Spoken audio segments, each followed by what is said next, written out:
आदरणीय धम्मपीठ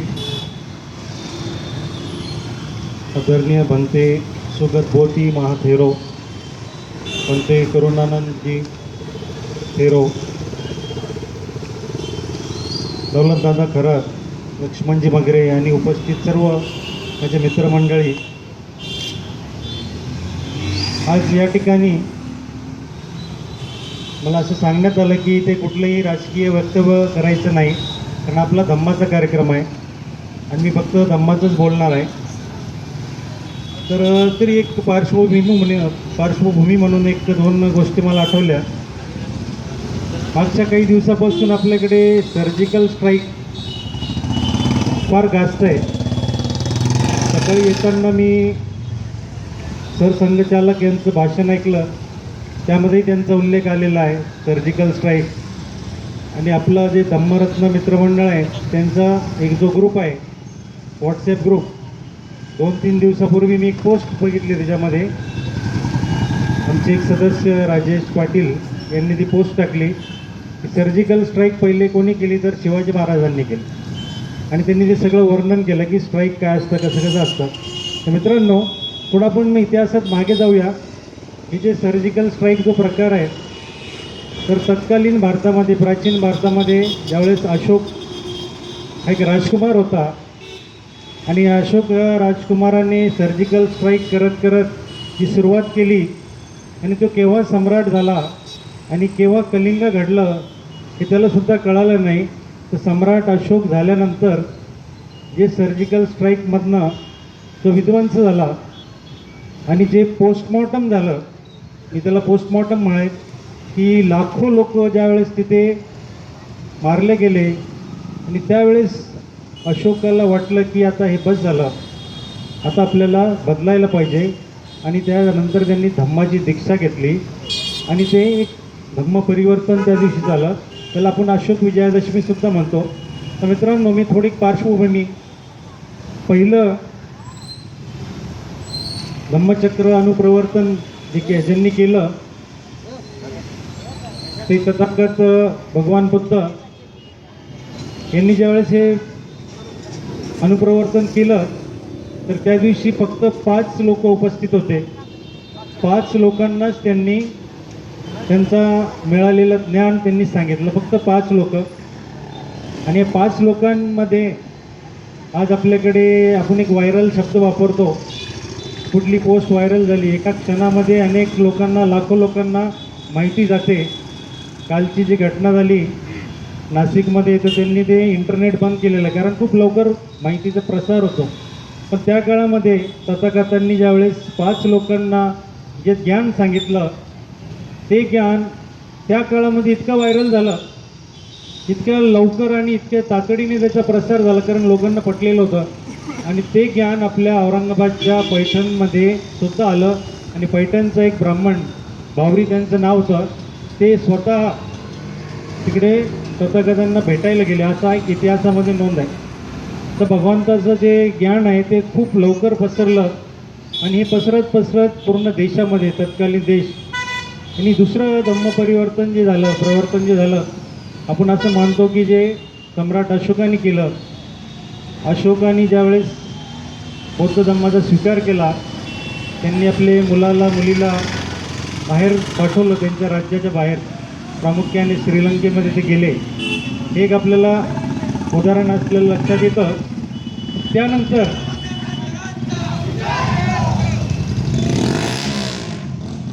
श्रीलंकेला सगळे गेल्यानंतर असा प्रश्न राहतो की बाहेर कुठे अजून धर्मांतर झालं का किंवा धम्मपरिवर्तन झालं का.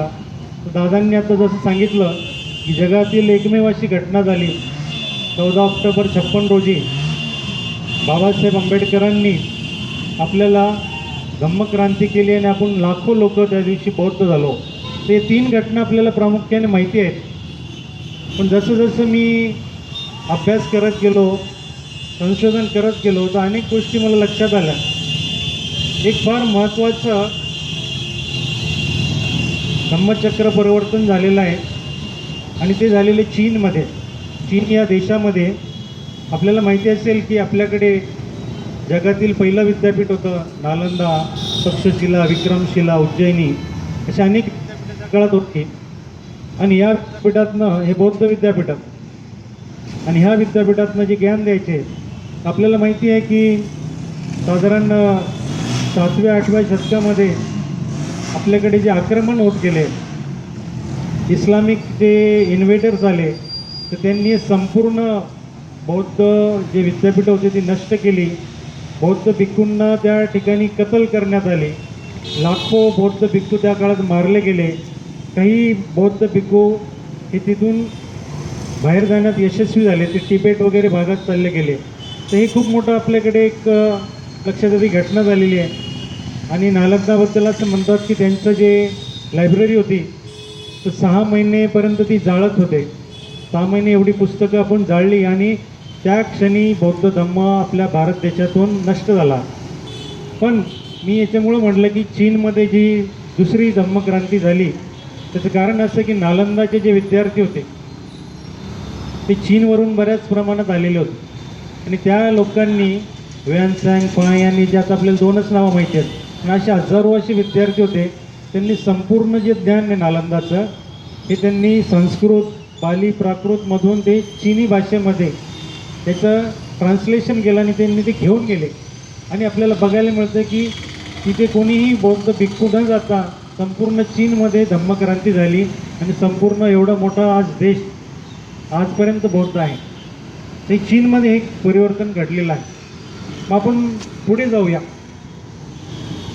चीनच्या नंतर आता आपल्याला लक्षात येईल की आपण म्हणतो की भारताचा बौद्ध धम्म सगळ्या एशियामध्ये आहे, अनेक विदेशामध्ये सुद्धा आहे. पण जपान देशामध्ये सुद्धा बौद्ध धम्म आहे.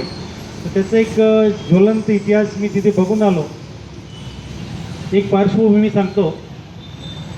जसं पारखे सरांनी सांगितलं, मी एक मागे संशोधन केलं. डॉक्टर बाबासाहेब आंबेडकरांवर आजपर्यंत हजारो पुस्तकं लिहिली गेली, लाखो पानं लिहिली गेली. आताही मी एक अंक वाचतोय, सत्यशोधक दर्पण. अनेक अशी पानं लिहिले गेली, म्हणजे millions and billions of pages आपण ज्याला म्हणू असे लिहिले गेली. हे सगळं वाचत असताना माझ्या घरीसुद्धा एक लायब्ररी आहे. घराचं नाव राजगृह आहे, म्हणजे त्याच्यामध्ये लायब्ररी असायला पाहिजे. आम्ही 4000 पुस्तकांची एक लायब्ररी माझ्याकडे, 78 मासिके येतात त्या ठिकाणी, आपल्या सर्व समाजाशी संबंधित, फार वेगवेगळ्या भाषेमध्ये आहेत. तसं दिल्लीचं JNU आहे, तिथलं एक इन्साईट नावाचं एक जर्नल विद्यार्थी काढतात. बँगलोरमधून दलित व्हॉईस, राजशेखरन ज्यांच्यावर ताडा लावलेला होता, असे जहाल असे लेखक, त्यांचं एक जर्नल येतं. असे अनेक जालंधरवरून येतात. असे आम्ही वाचन करत करत मला लक्षात आलं की बाबासाहेबांचं एक भागाचा अभ्यास आजपर्यंत कोणी केलाच नव्हता. आणि योगायोगाने मी त्या विषयामध्ये होतो, म्हणजे आजही आहे. तर तो पर्यटन विषय माझा. मग मी एक आठवण सांगतो. इथे आमचे मित्र बसलेले आहेत, सुनील करात सर आणि मिलिंद दाभाडे, आणि आणखीन एक मित्र आमचे आज नाही तिथे, गणपत दादा खरात. तर आम्ही 4 मित्रांनी 1985 साली नागपूरला गेलो. आणि नागपूरला ज्यावेळेस आम्ही गेलो तर ते सगळ्या लॉटमध्ये जय भीम म्हणायचं, गाडीत बसायचं आणि जायचं. आम्ही असं ट्रेननी प्रवास करत गेलो, तिथे गेलो, ट्रेनच्या टबवर बसलो, तसं गेलो, रात्री तिथेच झोपलो, आंघोळी तिथेच केला आणि वापस आलो. हा जो मला अनुभव होता, तर अनेक वर्ष मला मनामध्ये खंत होती की हे का होतं असं. ज्यावेळेस बौद्ध धम्माचं नाव येतं किंवा बाबासाहेबांचं नाव येतं, ज्यावेळेस आपण प्रवास करतो, मग आपल्या लोकांना ट्रेनमध्ये जायचं. आजकाल विशेष ट्रेन सोडायला लागलेत, काही बसेससुद्धा सोडायला लागलेत, पण आपल्याला टपावर बसून जा म्हणजे जास्त आपल्याला कोणी प्रोत्साहन देत नाही.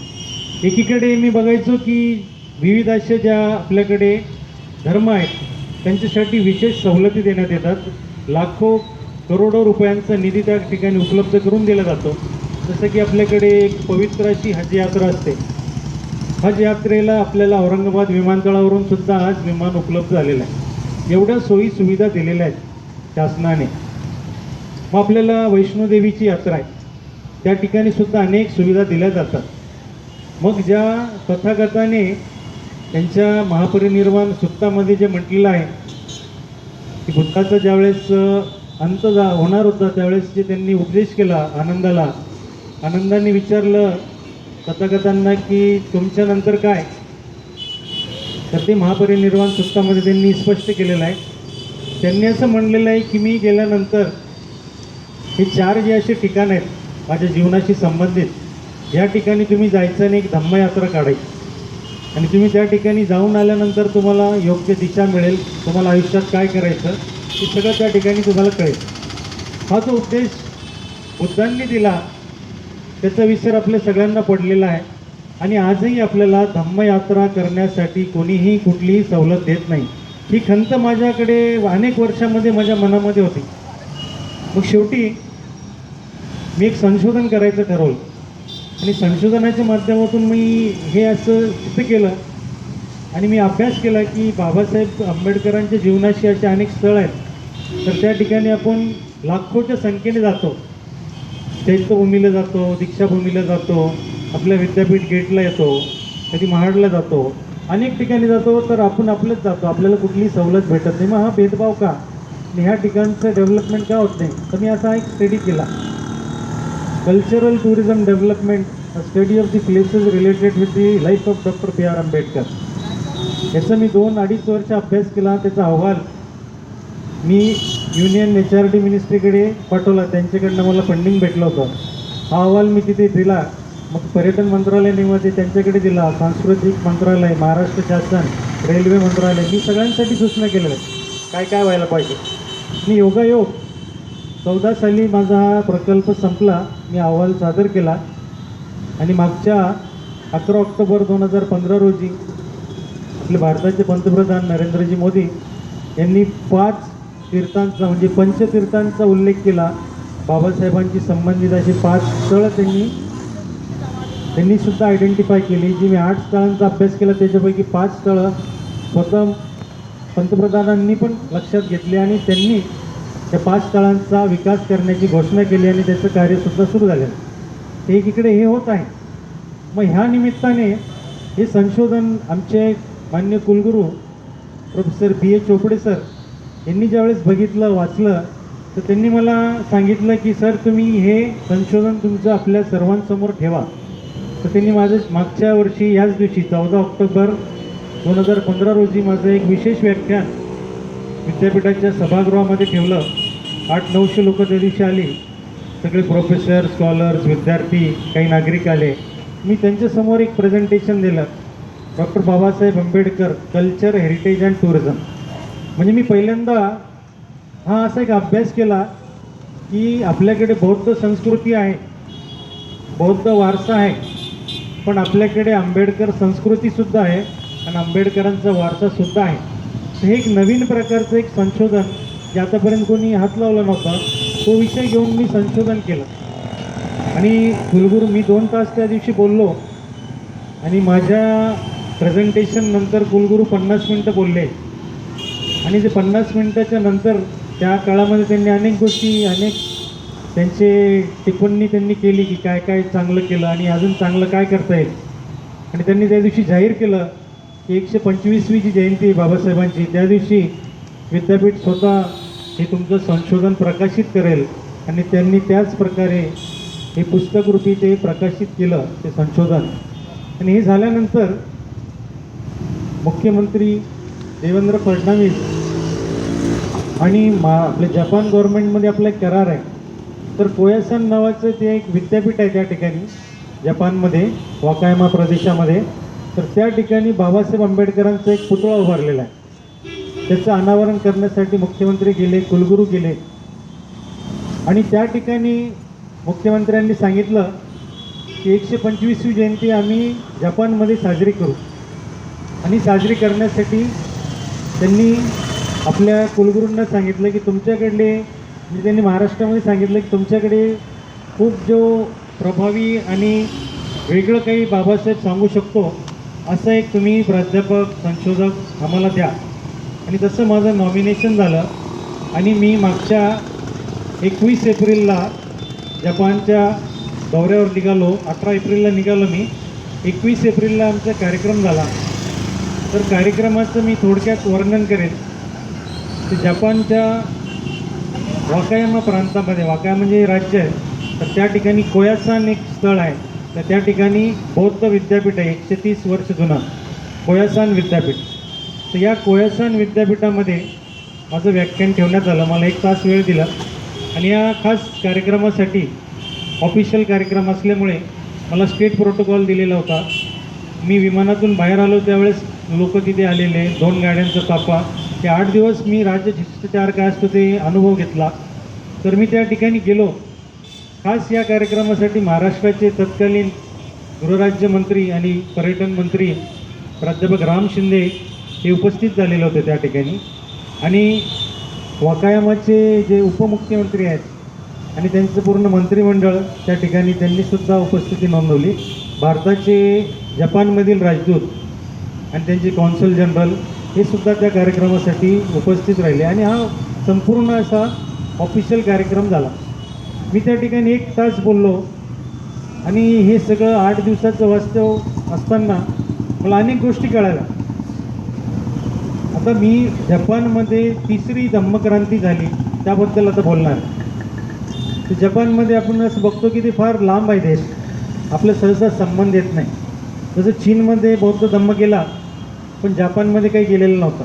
मग काय झालं, तर चीनमध्ये जपानचे एक व्यक्ती, त्यांना कोबादायाशी असं नाव आहे त्यांचं.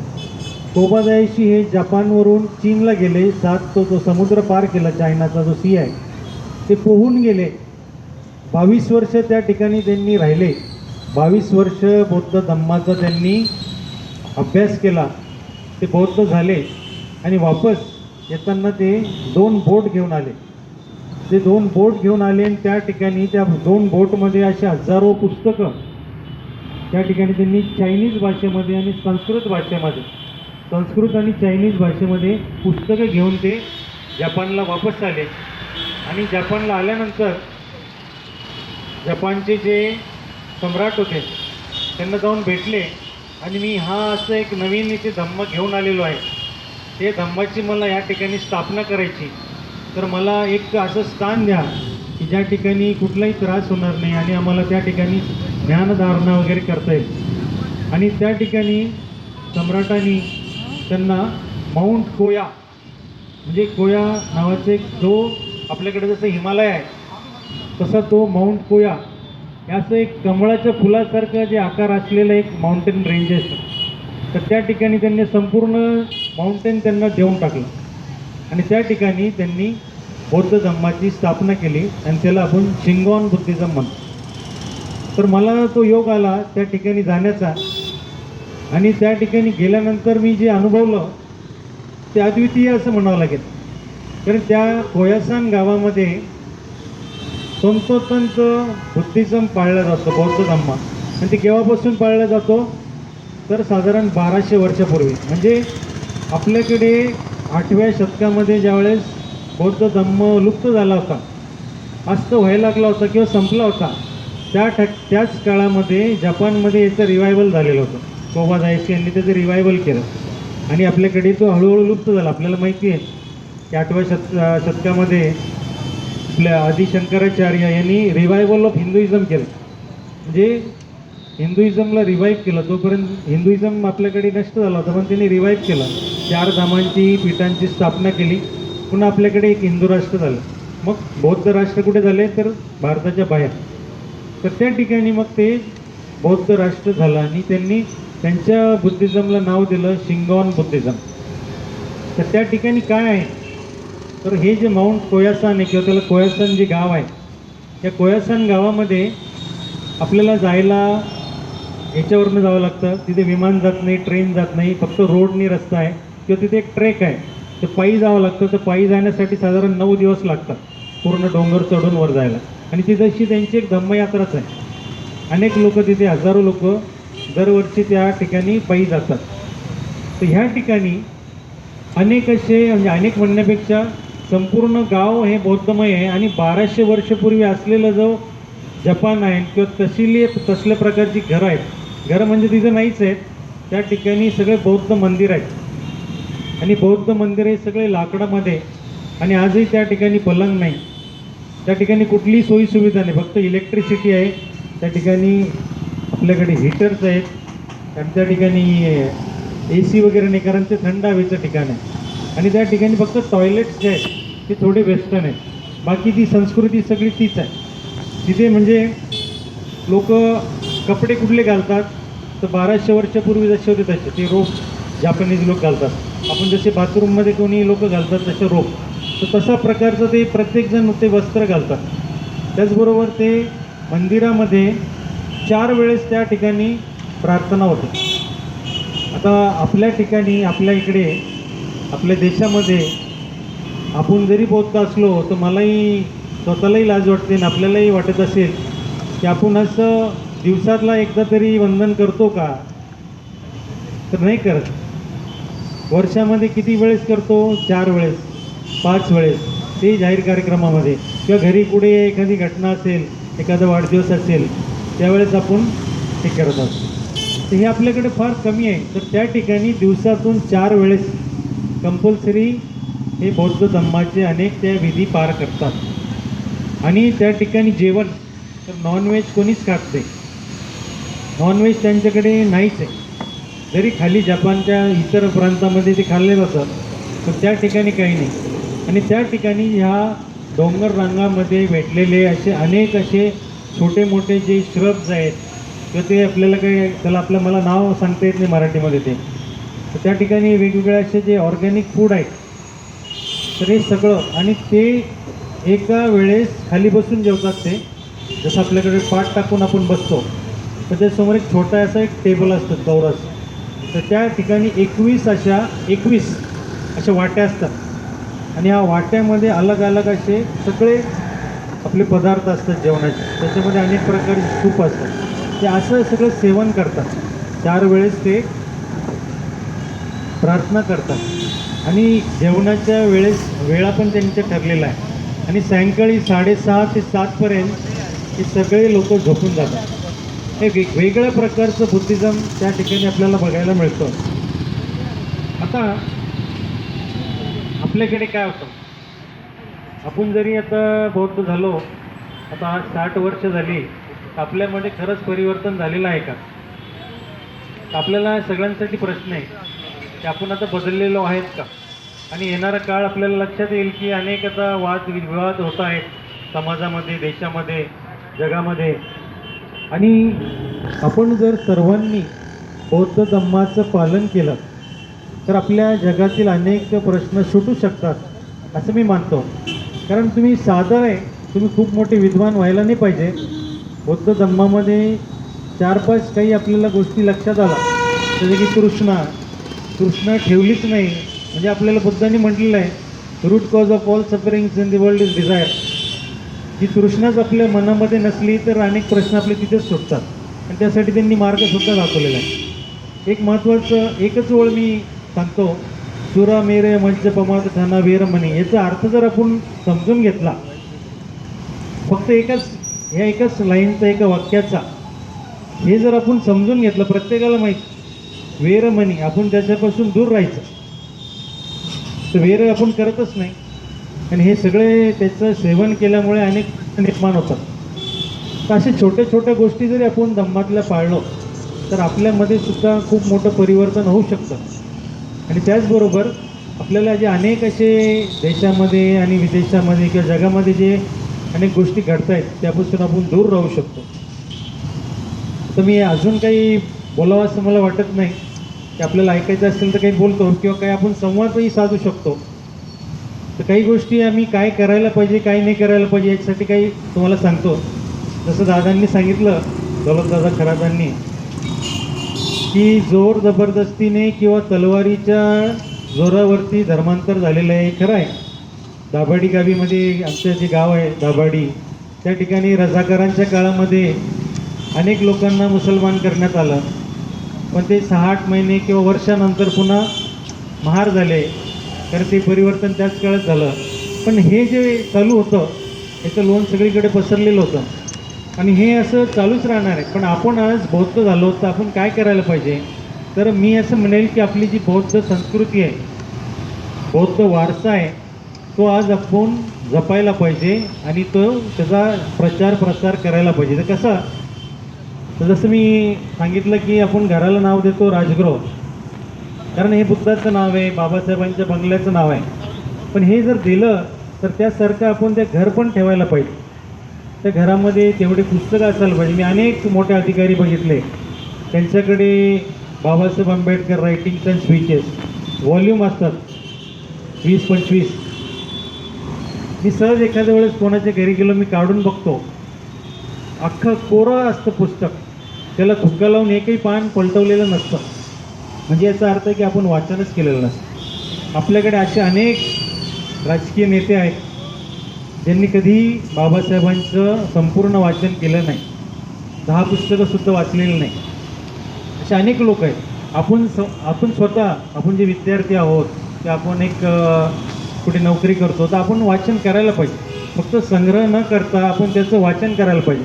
कारण बाबासाहेबांनी आपल्याला सगळ्यात मोठं जे शस्त्र दिलं ते विद्या आहे, ती पुस्तकामध्ये आहे. आणि ह्या पुस्तकाचा उपयोग आपण करायला पाहिजे. म्हणजे पुस्तक म्हणजे आपलं ज्ञान आहे.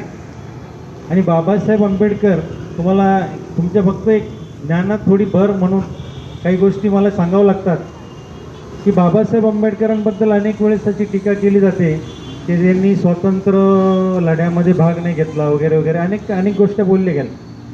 पण आपल्याला सगळ्यांना एक माहिती देतो की 15 ऑगस्ट 47 रोजी काय झालेलं आहे, तर भारतामध्ये 550 छोटे मोठे संघराज्य यांनी मिळून युनियन ऑफ इंडियाची स्थापना केलेली आहे. त्या काळात ब्रिटिश इंडिया होतं, पण शाहू महाराजांचंही राज्य होतं. इकडे सयाजीराव गायकवाडांचंही राज्य होतं, पतोडीचंही राज्य होतं, काश्मीरचंही राज्य होतं, आणि इकडे आपल्याकडे निजामाचं सुद्धा राज्य होते. हे 550 राज्यसुद्धा ब्रिटिश इंडियापेक्षा वेगळी होती. आणि सगळ्यांनी एकत्रित येऊन भारताची स्थापना केलेली, हा इतिहास आहे. तर बाबासाहेबांनी काय केलं की त्यांना हे जे हजारो वर्षाचं जे परिवर्तन होतं, कसं काय शक्य झालं, तर बाबासाहेबांनी जे ज्ञान प्राप्त केलं होतं, त्यांनी जे हजारो पुस्तकांचं वाचन केलं होतं, दिवस रात्र त्यांनी जे वाचन केलं, कोलंबियामध्ये केलं किंवा इंग्लंडमध्ये केलं किंवा इथे राजगृहामध्ये केलं किंवा दिल्लीला केलं, अलीपूर रोडला, जेवढं त्यांनी ग्रंथांचं वाचन केलं, जे ज्ञान त्यांच्या मनामध्ये, त्यांच्या माइंडमध्ये जे समाविष्ट होतं, त्याचा त्यांनी एकच वेळेस वापर केला आणि तो म्हणजे घटना लिहून. म्हणजे हजारो वर्षाचं परिवर्तन एकाच माणसाने केलं आणि एकच ज्ञानी माणूस, त्याच्याकडे एवढं ज्ञान, म्हणून त्यांनी ते करू शकले.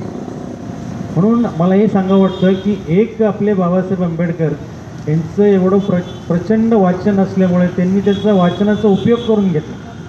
आपल्यासारखे लाखो करोडो लोकांचं आज आपल्याला माणसात आणलं, हे फक्त वाचनामुळे झालं. आणि दुर्दैवाने काय होतं आहे की आज आपण वाचनापासून फार दूर आहोत. आपण आता वाचायला पुन्हा शिकायला पाहिजे. फक्त वरवरचं न वाचता बाबासाहेबांनी दिलेलं ज्ञान ते आपल्याकडे असायलाच पाहिजे. बाबासाहेबांनी दिलेला धम्म, बुद्धांनी धम्माचं आपण वाचन करायला पाहिजे, धम्म समजून घ्यायला पाहिजे. एक छोटी आपल्याकडे एक प्रॉब्लेम झालेला आहे. ही प्रॉब्लेम असा आहे की 56मध्ये 14 ऑक्टोबर 56ला धर्मांतर तर झालं, पण 6 डिसेंबरला 56ला महापरिनिर्वाणसुद्धा झालं बाबासाहेबांचं. फार कमी काळ भेटला बाबासाहेबांना प्रबोधन करायचं. तर बुद्ध आणि धम्मसुद्धा त्यांच्यानंतर प्रकाशित केले गेले. म्हणजे आपण बौद्ध झालो, टेक्निकली बौद्ध झालो, पण बौद्ध म्हणून आपण करायचं काय हे आपल्याला लक्षात आलेलं नाही. म्हणून आपल्याला महापरिनिर्वाणानंतर आपण भरकटलो. आणि मी सुदैवी समजतो की आपल्याकडे जो संघ आहे, बौद्ध संघ आहे, आपल्याला जेवढे आपले बौद्ध भिक्खू आहेत देशभरामध्ये, त्यांच्यामुळं आजही आपल्याला बौद्ध धम्म कळतो. नाहीतर आपलं अवस्था फार वाईट झाल्यात. म्हणून मला असं म्हणायचं आहे की जेवढे आपल्याकडे संघ आहे, बौद्ध भिक्खू आहेत, त्यांना आपल्या प्रत्येकाने किमान एकदा तरी आपल्या घरी त्यांनी बोलवायला पाहिजे, त्यांच्याकडनं धम्माचं ज्ञान घ्यायला पाहिजे. हे प्रत्येकाने करायला पाहिजे. मी असं अनेक वेळेस बघतो की घरामध्ये कोणी येतच नाही, फक्त असे जाहीर कार्यक्रम असले त्यावेळेसच आपण भेटतो, किंवा आपल्याकडे लग्न असेल, एखादं कार्य असेल, त्यावेळेसच आपल्याला भंतेजीची आठवण येते. ते असं व्हायला नाही पाहिजे.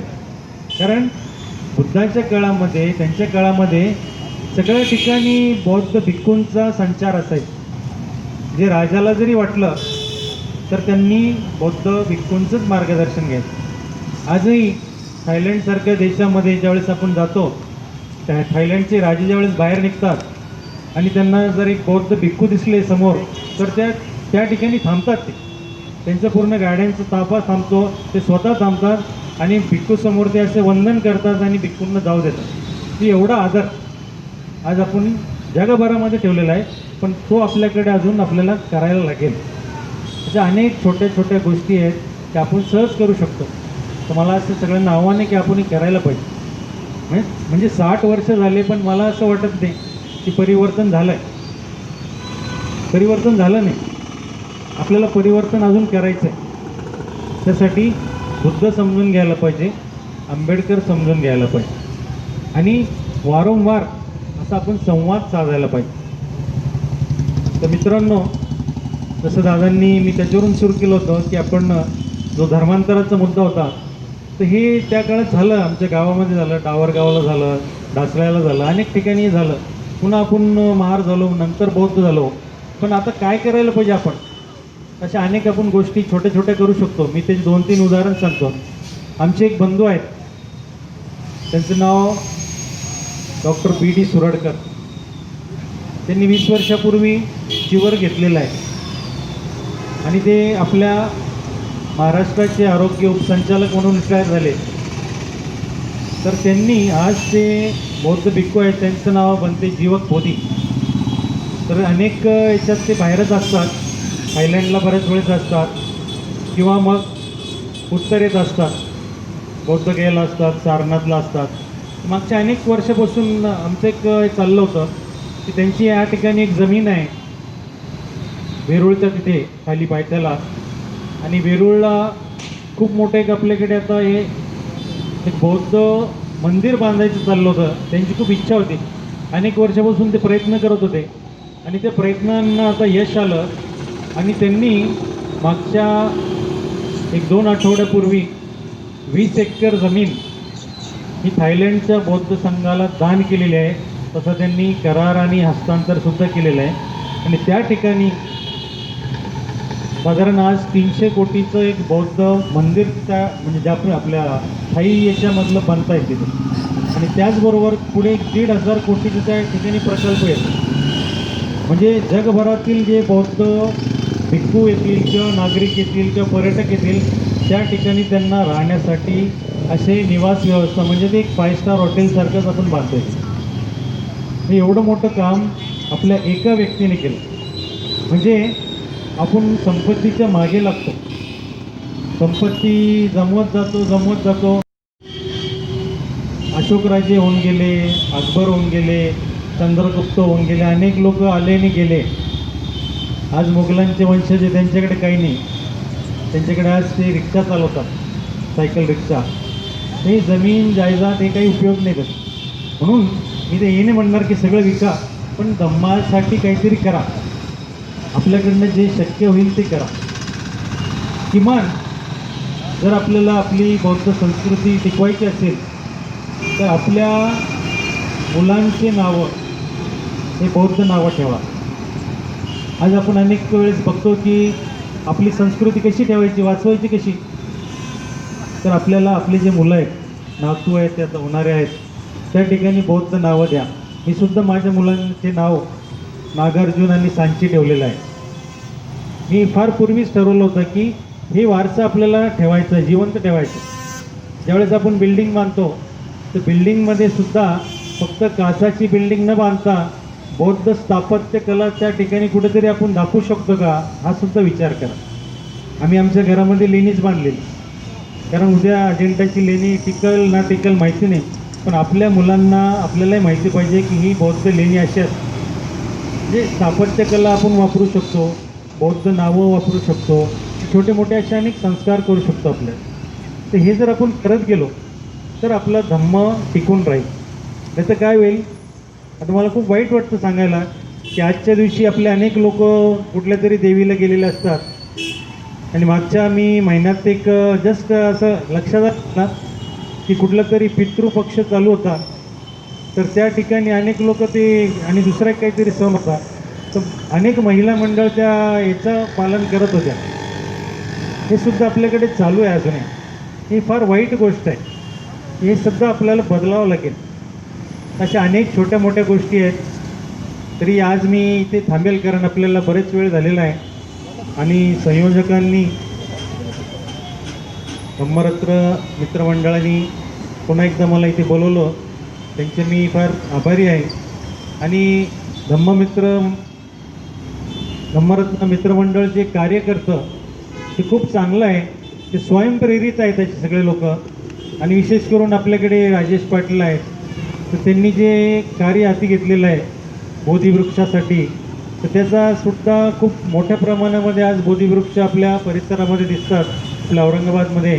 आणि आम्ही सुद्धा विद्यापीठामध्ये 500 बोधिवृक्ष लावण्याचा संकल्प केलेला आहे. तसंच आमचं सुद्धा बोलणं झालेलं आहे. तर पुन्हा एकदा आपले सर्वांचे आभार आणि पुन्हा एकदा सगळ्यांना आपल्या धम्मचक्र प्रवर्तन दिनाच्या शुभेच्छा देतो. आणि निश्चित आपण पुढच्या वेळेस ज्यावेळेस भेटू, तर आपल्यामध्येही सुद्धा थोडंफार परिवर्तन झालेलं असेल अशी अपेक्षा करतो आणि थांबतो. जय भीम.